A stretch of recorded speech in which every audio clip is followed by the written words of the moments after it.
Welcome to our last day exploring the spectacular Garig Gunak Barlu National Park in the top end of the Northern Territory. This is one of Australia's most pristine national parks, and it is a highly protected area. You join us now as we explore the very northwesterly tip of the national park.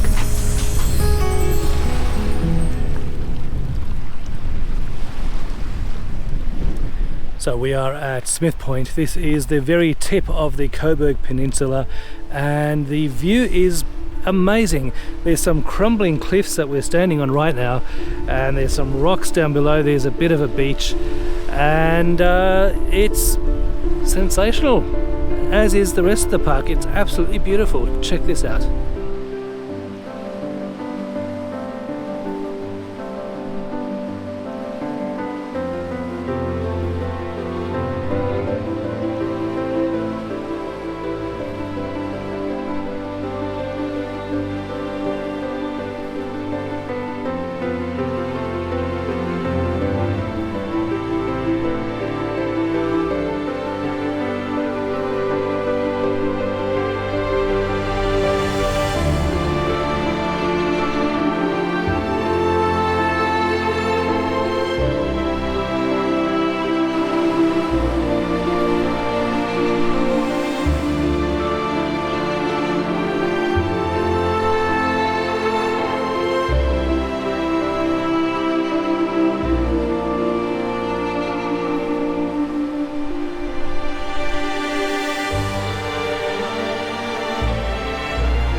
So this is Smith Point, and there's a plaque on this. It's a little bit hard to read. This is erected in memory of the crew of the HMAS Ardent. I assume that there was a shipwreck here, judging by all the rocks surrounding this. I found out later that this was called the Beacon and was constructed in 1845 by residents from the failed Victoria settlement. The beacon was designed to help ships navigate the treacherous rocks in this area. Victoria settlement was a failed attempt at establishing a capital city in the Northern Territory long before Darwin existed. It is now an abandoned collection of crumbling sandstone buildings. We will try and visit this later on. Arnhem Land is a vast 97,000 square kilometre section of wilderness located in the northeastern corner of the Northern Territory. The land is defined by rocky escarpments, gorges, rivers and waterfalls, and is known for its pristine beauty.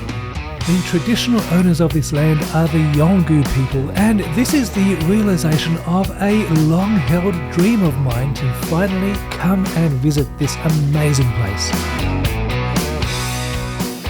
We had a really amazing time today. Really enjoyed that coastal drive. We're back at camp, we've had a shower, and it was actually really nice. Their shower is nice and warm, and it's such a luxury to have a warm shower available in a national park.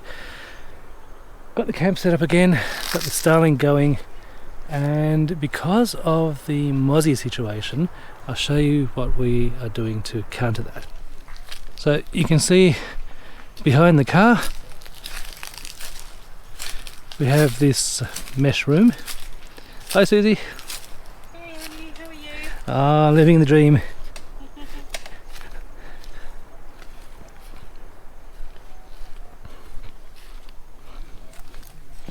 And we've got the ensuite going as well. So the idea is that when the mozzies come out, when we're ready to cook, what we can do is we won't need the awning at night. We just won't.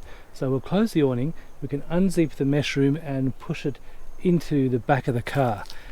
You'll see that there's the zipper here, and we've got our stove over there, and we'll basically just drag the mesh room into the back of the car so that the whole thing is covered up with mesh. So when the mozzies come out later on tonight and we're ready to start cooking, we'll just drag the whole room into the back of the car and we'll be nice and mosquito free. So if we do that, I'll try and get a shot of that for you. But now we're just going to go and have some wine and crackers and cheese and chill out and watch the sun go down. Good morning everyone. Well, this is our last morning in Garig National Park. It's been a slow start to the morning. We've just taken our time.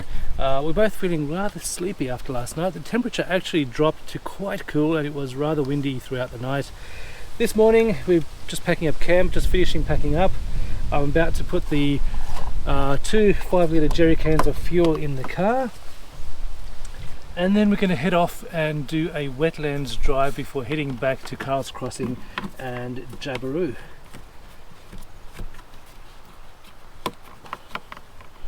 So we've chosen 2 5-litre jerry cans because they are lighter to lift and much easier to stash in various places around the car rather than having a big 20-litre jerry can to try and put somewhere. So I think these are the way to go. I can fit quite a few on the roof if I needed to. I made a special platform just for the jerry cans, so it's reinforced aluminium, very lightweight but strong, and I can probably fit 6 if I needed to. I'd rather not.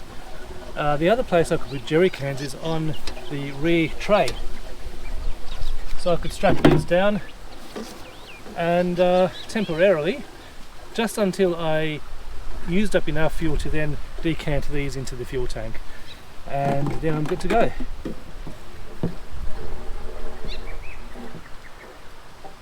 So that's the second last thing to do today. Last thing is to roll off the max tracks, put them back on the roof, and then we can hit the road. So, as luck would have it, I noticed something unusual about the sound of the engine when we turned the car on this morning, and I noticed a little puff of smoke at the back. I'm gonna have a bit of a nosy around and see if I can find anything wrong. So, start off by checking the oil. Let's have a look. Definitely has oil, so it's not that. It could be nothing, and if it's something mechanically wrong, there's not a lot we can do about it right here because I've only got basic tools and I'm not a mechanic. So, damage report. We've got a chipped windscreen. That happened in the first week of the trip. A guy was passing us on a gravel road and he just sped up as he was passing us, and we were doing the speed limit, and this guy was doing probably 150 as he was driving past us, and he didn't have to do 150 to overtake us, but he did. The speed limit, mind you, was about 80, and he just flew past us like nothing else, threw up rocks. One of them cracked the windscreen. It's not much you can do, but it happens. But yeah, it's just unfortunate. I just think we'd go for it. We'd just drive. And my motto is, better you not know what's wrong with it, your car, because then you're not going to be worrying until something actually breaks. That makes sense, right? No. Just don't even bother examining what's wrong. That's not in season. Just alrighty, so we're going to go do the wetlands drive, and then we're going to head off and go back through Arnhem Land. Wiping the crust off the, oh, look at that, that's millions of dead insects in mud, and there's more. And there's more up here on these ones. Oh. I think I found the cause of our mechanical issues. I've hit a dinosaur. Here's a big one.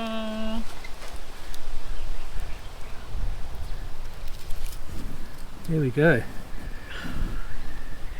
Poor thing.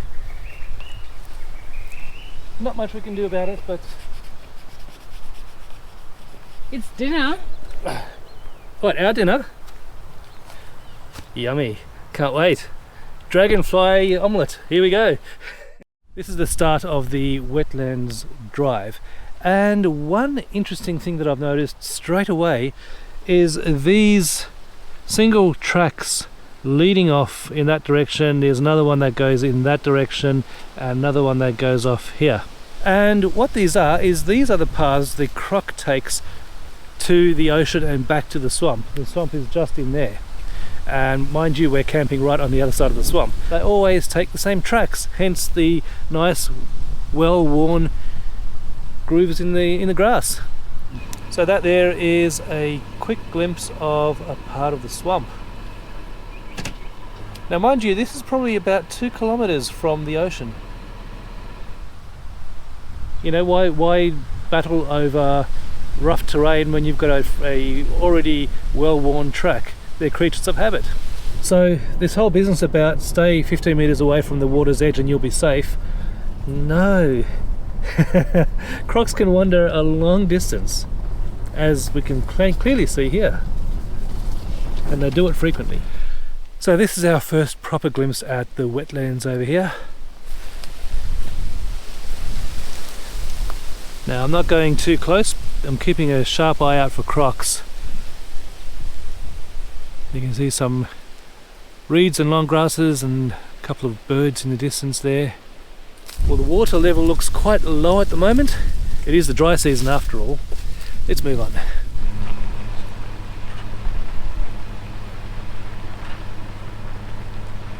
So this is the main part of the wetlands in Garig National Park, and it is absolutely spectacular. Beautiful spot. Just don't go near the water.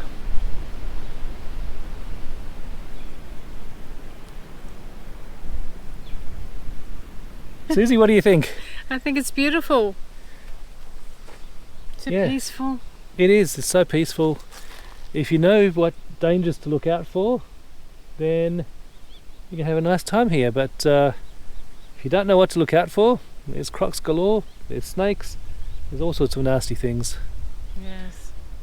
So it's always a good idea to have a look at the depth of the water, not by going in, but just try and gauge the depth of the water by what you can see. If you can see the bottom, if it doesn't look too much deeper than about that, then the chances are very good that there's not a huge big croc lurking in the water. They need a bit deeper water to get around in.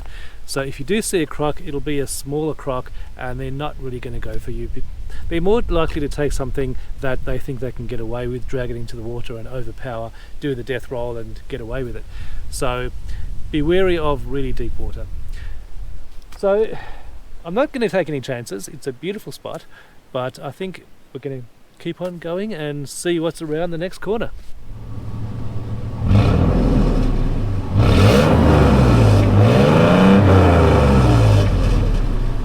Nothing? She sounds grunty. So just some thoughts on the exhaust situation. Back at camp, when we first turned the car on, there was a bit of whitish grey smoke coming out, and when we revved the engine it ballooned out, a little bit more smoke came out. Then when we stopped at the wetlands, we idled the engine and revved it a bit, and by that stage it was fine. There was no smoke coming out. Now I know that the colour of the smoke can mean different things. I think if it's bluish smoke, that means oil is getting into the cylinders, but this was whitish grey smoke. It seemed to have cleared up, so maybe it was just some gunk in the fuel that got cleared out. We did just pour in 2 5-litre jerry cans of fuel, which was the same fuel that was already in the car. When we last filled up it was 98 octane, and we just added some more into the jerry cans, which I poured into the car. Hopefully everything will remain fine. It seems to be going okay at the moment, so we'll just keep an eye on it, but there's nothing we can do about it, so we'll just drive. We had plans to visit Victoria Settlement, but since we couldn't contact the charter company to take us across, we decided to head back to Jabiru. We are now driving through Arnhem Land yet again.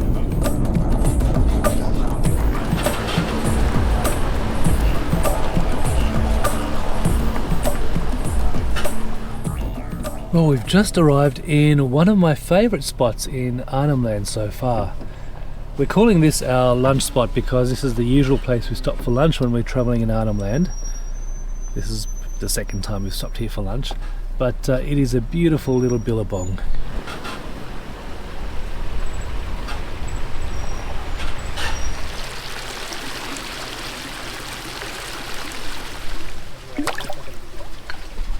This is one of my favourite places in Arnhem Land so far. It's a beautiful little spot. We stopped off for lunch on the way here. We're stopping here for lunch on the way back out of Arnhem Land again. And the most amazing thing is there's all these fish that are jumping up out of the water, and they're all lined up along the edge. In fact, I can see them from here. They're barramundi. Let's go have a look.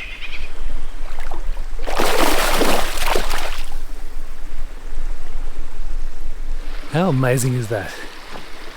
They're just all lined up along the edge here, and they're just jumping out of the water trying to catch the insects that are just above the water. What a fantastic spot.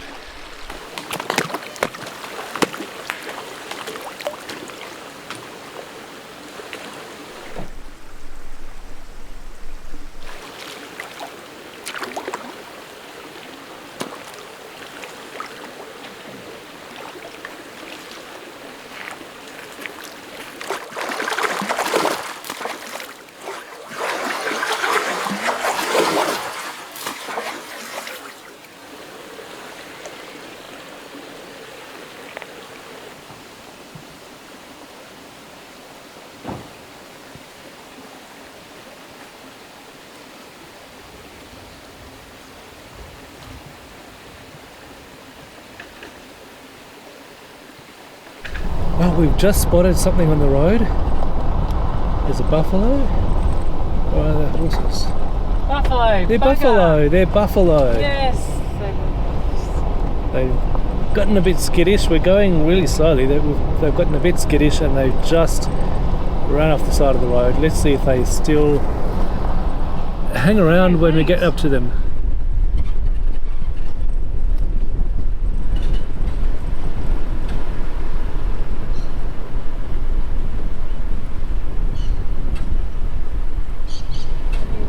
No, they've run off.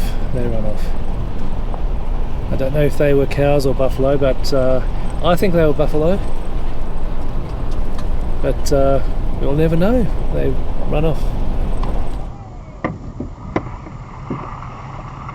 Hello. How you going?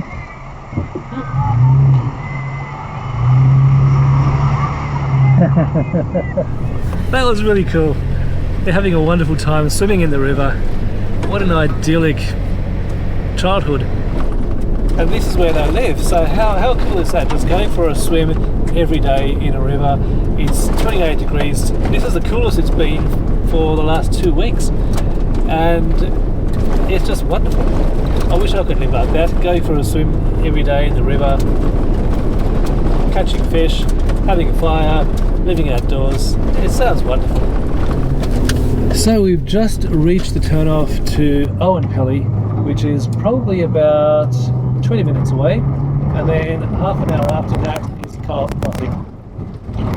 The journey back was a lot quicker than the journey up to Garig National Park, as it always is. Going somewhere new is always seems longer than coming back the same way. And yeah, it's been a really nice journey. The road is sometimes quite corrugated, but for the most part it's really good. They've been slowly grading the road, and I think we've come in a good part of the year. This is more or less the start of the season, and the road is still good. They will deteriorate as time goes on.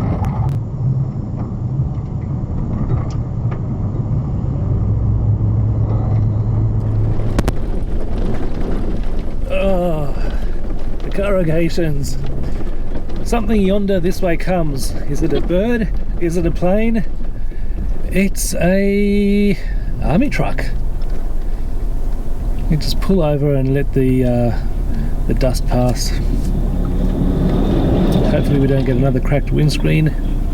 There's two of them. Two of them. And they're not army, but they're for army. They look like army. Is it?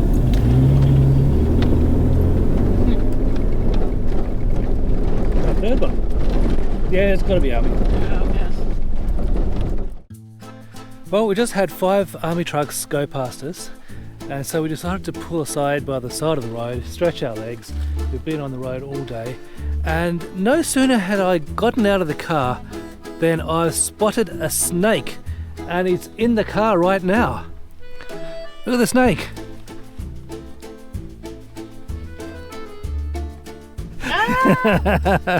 Here we go, I got him by the tail. Look at that. Eat it. We've been on the road for 13 days now. I need to amuse myself occasionally somehow. So, Arnhem Land is an absolutely amazing place. So many things to see. They've also got dip. Hey Susie, where are the crackers? In the base. Awesome! Never a dull moment with a tiller. I tell you that now. Never a dull moment. Well, there's a fair amount of backburning going on here. Not here. And I've noticed quite a loud rattle coming from the front of the car. I'm going to stop and have a look at it, I think here. Okay, so damage report. I found the cause of the rattle. The left hand side spotlight the bracket is cracked. You can see right there.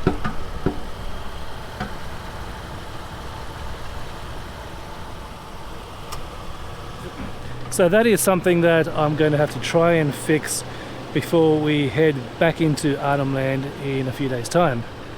So yeah, the damage report is cracked windscreen, cracked bracket for this spotlight, and broken self-fire repeater bracket, which I'm going to have to fix as well. So the track is taking its toll on the car, but still hanging in there, so hopefully we'll make it back to civilization and I can make some repairs.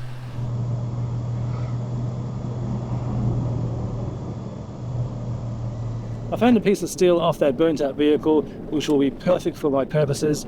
I've cable tied that to the spare wheel tray on the back of the car, so that is nice and secure. And I've also cable tied the spotlight bracket to the bull bar in various locations just to cut down on the vibration so it doesn't shake itself to pieces. And hopefully it will stop the cracking from progressing. So we are probably about 50 k's from Cahills Crossing, and then we're back on sealed roads, and then I can hopefully make a repair at camp. Well, we've just arrived back at Cahills Crossing. It is now just on 5 o'clock. So that completes the western section of Arnhem Land. That was a really, really fantastic trip. We found some amazing spots, and I'm very much looking forward to the eastern section of Arnhem Land. Susie, did you like it? Yes, I did, very much. Now, the challenge is, how much water is in Cahills Crossing? Is it high tide or is it low tide? I actually didn't check the tides because we didn't have reception. And it's bone dry. Oh, yeah, you bone dry. It is bone dry, almost. Let's see if we can see any dogs.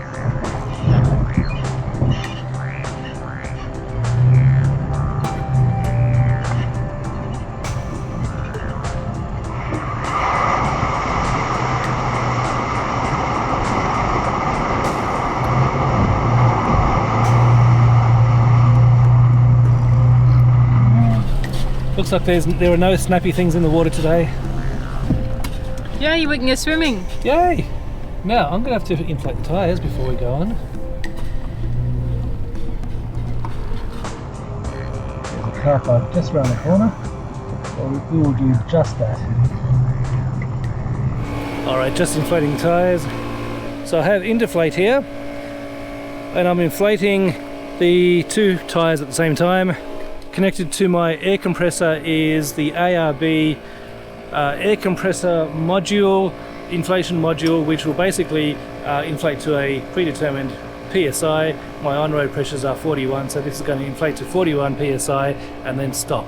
And then I do the same thing to the back two tyres. This is really great because I don't have to stand there and check every 2 seconds. I can just let it go, and when it stops I know it's done. I move the air hoses to the two rear tyres and do that, and then we're off. So too easy. So we finally made it back to Jabiru. Behind me is the service station where we filled up before setting off on this leg of the journey. The trip from Jabiru into Arnhem Land all the way up to Garig National Park, up to the very tip and all the way back is a round trip of 702 kilometres. There were a few side trips that we didn't do, a few side tracks. There was a four-wheel drive track within the park that we didn't do, but if you wanted to do that as well, you would need to allow yourself at least 800 kilometres range. If you don't have that, you can't do the trip that we've just done. It was an amazing trip. We saw some amazing things and I can't wait to come back and do it all again and explore some more in this particular part of Arnhem Land. The sun just about to go down. We're going to go off and find a campsite. So until tomorrow, cheerio folks. Well, good morning everyone. It's been a really slow morning yet again.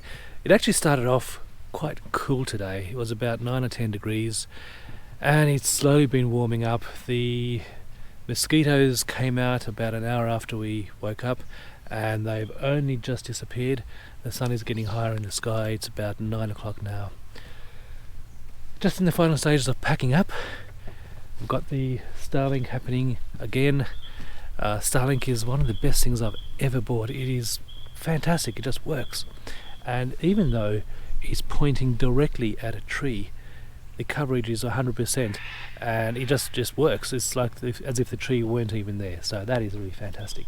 I've had a look underneath the car just to see if I can find anything wrong with the exhaust, because the sound of the exhaust is a bit more tractor-like over the last day or so than it normally is.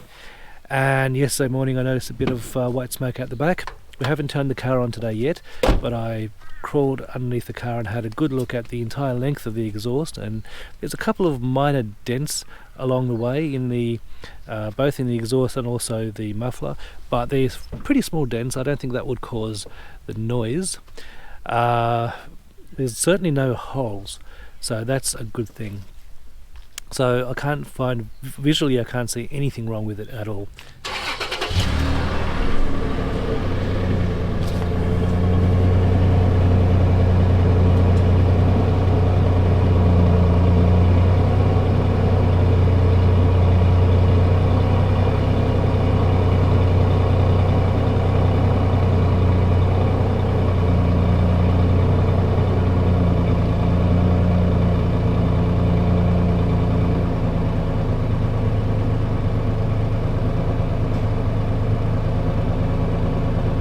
So just earlier, 3 people walked up to say g'day. Chris, Darcy and Addison from Parks.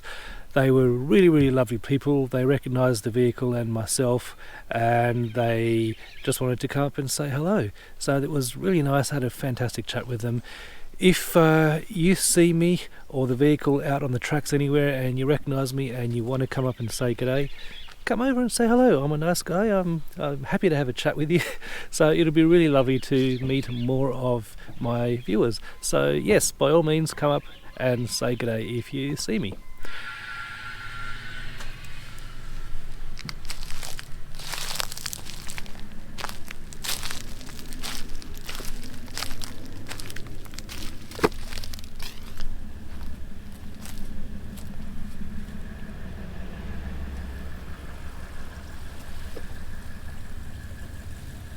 So before heading off from camp, I'm just taking this opportunity to fill up our water tanks. Now, they have drinkable drinking water available here at Yellow Water Campground, so I'm filling this up. I've got a carbon filter here, and on the output of the water tank I've got the Guzzle H2O carbon and UV filter, so that together with the 2 filters gives me beautiful pristine drinking water no matter what the source is, but this happens to be decent drinking water.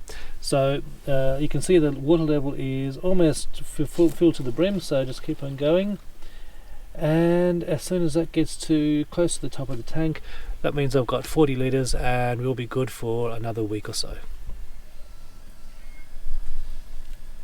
This is a very simple water level indicator that I've made. Ignore the mess of tubing here, but essentially coming out of the water tank I've got a T-piece, and the T-piece goes straight into this tube here, and so the water level in the tube is exactly the same level as the water in the tank. So very, very straightforward.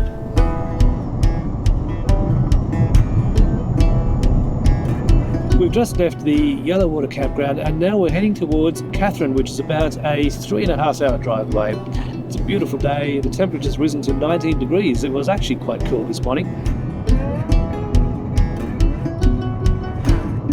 So today we're heading off to Katherine. We're going to spend 2 days in Katherine. So we have to make a few minor repairs on the vehicle. We need to do some washing. We need to do some shopping, getting ready for the next leg of our journey.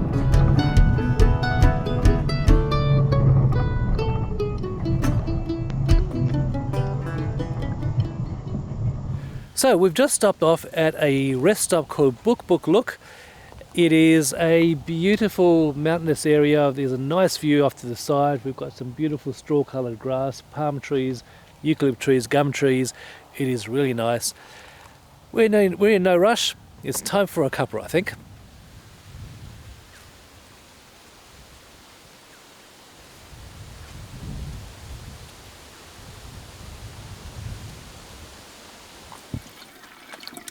So today we're using the old faithful jet boil.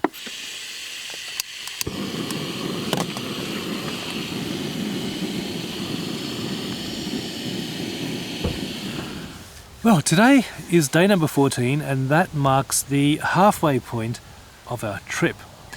We have another 14 days to go and we've already seen so many things and we've been through so much. We've driven close to 7,000 kilometres so far, and I think we've got at least another 7,000 to go before arriving home. Now, when I think back to some of the things that pop into my mind, one of the most memorable things is just stepping out of the car in the outback. I think this was after Alice Springs, just on the highway, early morning, and the smell of the bush was absolutely amazing. Well, that seems such a long time ago now. Seeing the fish, the barramundi, jumping up out of the stream, out of the billabong the other day, that was just absolutely amazing. I've never seen anything like that. The beautiful sunsets that we've seen, the beautiful vistas, the animal sightings, it's all been absolutely fantastic, and I'm really looking forward to the next part of our trip. So in a few days' time, we're going to be heading back into Arnhem Land, and we're going to the eastern part of Arnhem Land, up to Nhulunbuy, and we're going to be exploring the Coburg Peninsula. And we've got a couple of very special things lined up, and that is going to be a hugely rewarding experience for us, and a special experience for us because, well, you shall see what we've got lined up for you. It's going to be very special. So, Susie, come and take a seat. Just watch out for the ants. There's a couple of, I've cleared the seat mostly, but there's a couple of, I don't know if they're fire ants or not, but a little bite here and there is no big deal. I was just saying that today is day number 14, and that marks the halfway point in our trip. Yes. And we've got so much more to go still. We've done probably close to 7,000 k's and another 7,000 to go. Seen amazing things. Amazing things. The whistling kites. That's been pretty much a constant throughout our trip. Everywhere we stop, we see them, we hear their calls. Sometimes we see them fishing. That is really cool. The buffalo, crocs, a couple of snakes. Dingoes, horses. Yes. Kangaroos, of course, wallabies. Luckily no spiders. Yet. Don't talk too soon. But the jumping barramundi the other day, that was really cool. Oh, that was really good. For me, the most memorable part of any journey is always animal encounters. The journey, well, it could be a memorable journey, it could be nice scenery, but the thing that always sticks in my mind always is the animal encounters. I had the encounter with the snake on Fraser Island, I had the emu encounter in the Flinders Ranges. Those sorts of things is just, really sticks in my memory, and that is the highlight of every single trip. and I can't wait to see what's coming up next. We've got a couple of very interesting things lined up over the next few days in Arnhem Land. We've got, I won't tell you what it is, you shall see what it is, but yeah, some really, really memorable and probably special things for us. So stay tuned for that, folks. We're going to enjoy our coffee, so all the best.